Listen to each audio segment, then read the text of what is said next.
8th day of the month of Kislev, and we are, Be'ez Hashem Yisbarach, continuing with the sugya, starting from the bottom of Ayin Vav Amud Beis, going on to Ayin Zayin Amud Aleph, which is our Amud for today. The Mishnah had told us that there were 5 things that are the 5 different korbanos avodas that are brought in a state of tumah, and an exception, Pesach, that is both brought in a state of tumah and eaten in a state of tumah, because that is the entirety of the purpose of the Korban Pesach, is to be eaten.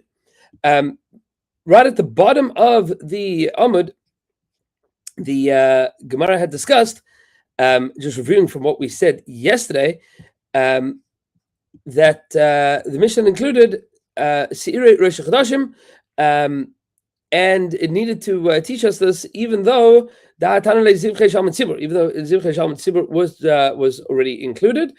And says the Gemara at the bottom, the last word of Ayin Vav and Beis, Amri. I will say, says the Gemara, Seirei Rosh Chodashim is Shichle, that you do need to include a Seirei Rosh Chodashim. That needed to be included in the Mishnah explicitly. Why? Because I might have thought that with regards to this area of Rosh Chodesh, there's no word Moed that is explicitly said about Rosh Chodesh being called a Moed anywhere in the Torah. Kamash Malan, and therefore the Mishnah has come to teach us that the Seirim of Rosh Chodesh also are brought on Shabbos. You violate Shabbos in order to bring the Seirim of Rosh Chodesh. Why? Says the Gemara, the Rosh Chodesh Ikra Moed, because there is a place that Rosh Chodesh is called a Moed, and this is a drasha that Abaye made. Abaye explained to Amr, Abaye taught us, we saw this yesterday, Thomas the Hai Shata Miluye Mal Yuha, that the Tammuz of the year that Moshe Rabbeinu sent spies to Eretz Yisrael was a full month, meaning it had 30 days, not 29 days, and therefore the day that the Jewish people cried was the night after the Meraglim came back, which the Meraglim came back on the 8th of Av, and they cried on the night of the 9th of Av. And the pasuk describing Tisha B'av in Eicha says, Dirshu, the pasuk says, Kara alai moed lishbar bachurai. I called a moed about this day. This day of Tisha B'av is referred to as a moed, but more than this, says Abaye, is that Hashem made it such that it worked out that there were 40 days, because he added the extra day to the month of Tammuz. It went from Sivan to Tammuz from Sivan to Iyar of that year, and then the Tammuz of that year was a 30-day month, which meant that it was exactly 40 days that the Meraglim were traveling Eretz Yisrael, leading them to this date. And Abaye says that HaKadosh Baruch Hu made it that there was a Moed, that there was a Rosh Chodesh that year. And therefore you see, and this is the key here, that the word Moed is used in one place in Tanakh to refer to Rosh Chodesh. That's pshat in the pasuk, and therefore, since Rosh Chodesh is referred to as a Moed, it is included within the Torah's definition of things that are called Moedim. This is important to note, that throughout Shas, Tanakh is used as a dictionary for the Torah, meaning words that are used in other places in Tanakh reflect upon what the din is in the Torah, not because it teaches us halacha, but it teaches us the meaning of particular words, the significance of them. The Nevi'im are telling us that Rosh Chodesh is called a Moed. Lememra, that is to say, says the Gemara, that we know all of the things that override Shabbos from the fact that the Torah says the word Moed. Wherever it says the word Moed, that's where we're going to know that it overrules Shabbos. Minani, where do I know this from? The Tanu Rabbanan, that the Rabbanan said as follows.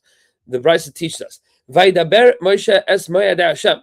Moshe taught the Jewish people Moedei Hashem. That's the pasuk in Parshas Emor. Says the Brisa, Ma Talmud Leiber. What does that mean?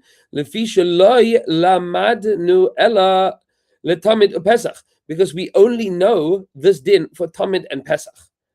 So far, we only know that Pesach and Tamid are going to override Shabbos, and we saw that in the previous parak. Shenema, the pasuk says, "B'hu b'moyadai." It says about those things, b'moyadai, b'moyadai, v'afilu b'Shabbos, b'moyadai, afilu b'tumah. Moyadai in its right time means even on Shabbos, and it means even in a state of tumah.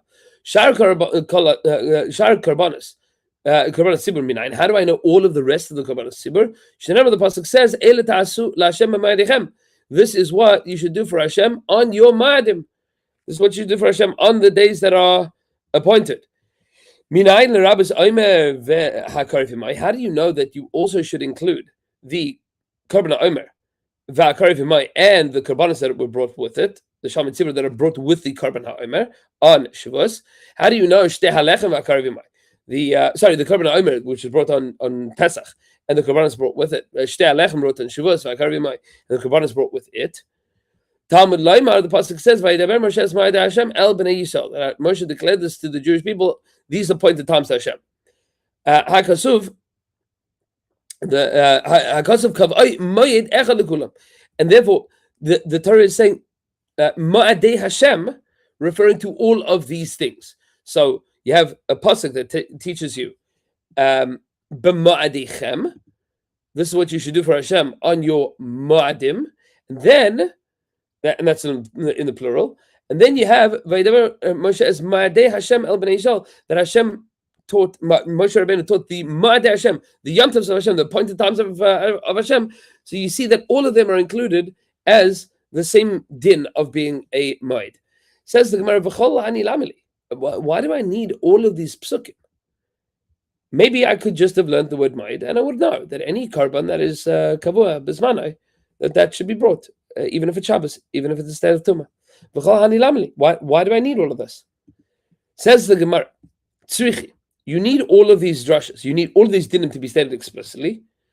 Because of Rahman Tamid, if the Torah would only have told us by Tamid, by the daily sacrifice, I might have thought Tamid, that it's only about the Korban Tamid. She can't tell the because that is every day and it's burnt up. It's a Korban Olah.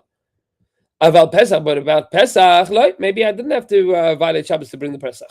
Talmud Lema, therefore the Bryce is coming to teach me that that's not the case. I need a din for this as well, because Rachmana Pesach, and if the Torah would only have told me about Pesach shu onish karis, Pesach which has a punishment of karis, Aval Tamid, but with regards to the Korban Tamid, ain't onish karis, then there's no punishment of karis. So maybe I don't need to violate Shabbos for that. Emalai, maybe not. Kamash Malan, therefore the Mishnah, the Bryce is coming to teach me that that's not the case. Learn from the pasuk telling me that's not the case. It's also going to violate Shabbos. V'ichas Rachmana Hani Tartin, if the Torah would only have taught me about Tamid and about Pesach, Havamina Hani Hu Deyesh B'Em Tzad Chomer. Yeah, that's because these two things have something very strict about them. Very strict about them, meaning the Korban Tamid is Tadu B'Kolel, as you pointed out, and the Pesach is an Anish Kares. I was Korban Sibur, but maybe all of the other Korban Sibur, maybe I don't have to be worried about it. And maybe they don't violate Shabbos. Because the Torah says, this is what you have to do for Hashem on your Ma'adim. If it only would have said this pasuk, I would have thought Shar Korban Sibur, that the other Korban Sibur, that are coming to bring kapara, all of the Seirim and the Korbanos that are coming to provide atonement, those I would need to violate Shabbos for. Aval Omer Shtei HaLechem, but the Omer and the Shtei HaLechem, the Omer which comes to permit the barley harvest, and the Shtei HaLechem which comes to permit the wheat harvest, they're not coming to atone for anything. They're not fixing anything. They're just coming to tell you that that's a matter. Now you can go ahead and eat. So maybe not. Kamash Malan, that's not the case, that they also violate Shabbos. Maybe you say you push it off another day. Maybe if the Torah would only have taught me about Omer and Shtei HaLechem, I would have thought, Adarab, on the contrary, Omer Shtei HaLechem de'alimi. These two things are very strong. They're very important. They're coming to allow people to eat. But maybe these things that are only there for kapara purposes, Kamash Malan, maybe that's not necessary to violate Shabbos. Meaning each of these things are not, there's no obvious kal. They all have a tzad chum. And that's what the Gemara is pointing out here. Says the Gemara, okay. Savrul dilechule alma, we're going to assume for now, dilechule alma tuma dechuye hi betzibur. That everybody assumes that tuma is dechuye hi betzibur. Now, there are two ways of looking at this. You can either say that tuma is dechuye, which means that it is totally that is overridden, but the prohibition of tumah still exists somehow underneath that, inherent in it. There's still something underneath where there's still tumah present that needs to be worked out in some way or another. We'll explain why in a moment. Or if you say tuma hutra b'tzibur, it means that it's mutter and ganzen, it's completely permissible, and that there is no need for any other requirements. If everybody is tameh, then nobody is tameh for this purpose, meaning it's as if the tumah doesn't exist. But right now we're assuming the chule alma, everybody agrees tuma dechuyi b'tzibur. The tumah is not hutra b'tzibur, it's not permissible, it is overridden.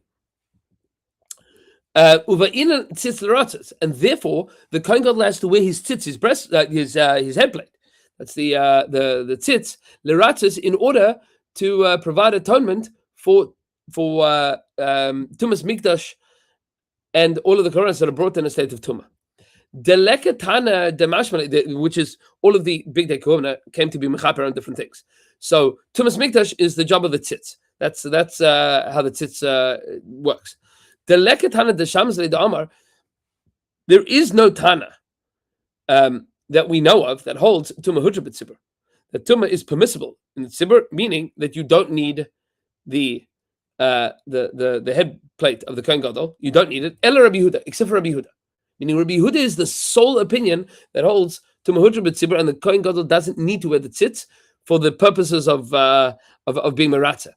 The Tanya, for it was thought the following in the Brisa, tzitz, with regards to the tzitz, ben sheyeshna al mitzchay, ben she'ena al mitzchay, whether the tzitz is on the head of the kohen gadol or it's not on the forehead of the kohen gadol, meratza, it works. Rabbi Shimon, that's the opinion of Rabbi Shimon, meaning he doesn't need to be wearing it. As long as it's there, as long as you have one, it's going to work. Rabbi Yehuda says, al mitzchay meratza, ena al mitzchay, ena meratza. If it's on his head, it works, and if it's not on his head, it doesn't work. Rabbi Shimon says, Rabbi Shimon to Rabbi Yehuda, Kohen Gadol b'Yom Kippurim yechiach. Yeah, but what about the Kohen Gadol in Yom Kippur? He goes into the Kodesh HaKodashim, and he is only wearing the 4 linen garments, the 4 white garments. He's not wearing all 8 gold vestments, and therefore he doesn't have the tzitz in his head. She'ena mitzchay. The tzitz is not in his head. Umeratze, and therefore, and nevertheless, he still achieves atonement. Right? He still achieves atonement. Amarlo, so he says to him, Hanach le Yom Kippur. No, Yom Kippur is different. Leave Yom Kippurim. Shetumah hutra b'tzibur. Because tumah is permitted in the tzibur. Meaning, if any of the korbanos in Yom Kippur became tameh, so tumah hutra b'tzibur, then that would be mutter. You could still continue bringing the korbanos. He doesn't need the tzitz. Michlal, this implies that Rabbi Shimon Sava tumah duchuyi b'tzibur. That seems to be a dead giveaway. That Rabbi Shimon is obviously of the opinion that tumah is duchuyi b'tzibur because he requires the kohen gadol to be wearing the tzitz in order for the tumah to be dealt with, and that's true in general. Meaning, from his question, he clearly implies that. So says the Gemara, "D'chule alma ein tzitz meratze al achilas." That's the first point that we made. Now the second point that we're about to make is d'chule alma. Everybody agrees ein tzitz meratze al achilas, that the tzitz does not fix up problems of achilas, meaning. Doesn't fix up issues of eating. It's only going to fix up issues of bringing the korban, but it's not going to be able to fix up issues of eating the korban because our Brisa, our Mishnah, in Maseches Pesachim, has taught us that the only thing that can be eaten instead of tumah is the korban Pesach, but everything else can be brought in instead of tumah. It cannot be eaten instead of tumah. Says the Gemara, Rabbi Lazar, because there's no Tana that holds that the tzitz is going to help you if the eating of the korban is a state of tumah, except for Rabbi Lazar, the Tanya. Rabbi Lazar tells us that the tzitz can fix up, can help you with achilas betuma. Says the Gemara, Rabbi Yosi tells us that the tzitz is not going to help you with achilas. And now the Gemara is going to make the following statement. Maybe our Mishnah is not like Rabbi Yeshua, and Pesachim we will continue with understanding what exactly that din of Rabbi Yeshua is. It's a long discussion, so we're not going to start it now. But Pesachim tomorrow we will go from the bottom of the summit. Maybe our sister like Rabbi Yeshua. We will be able to learn these dinim tomorrow. Wishing everybody a very Chanukah, beautiful night, and tonight is the 5th night of Chanukah. So this is the night that the light is overwhelming the darkness. We should be zeicha to see it in our homes, in our hearts, in our lives.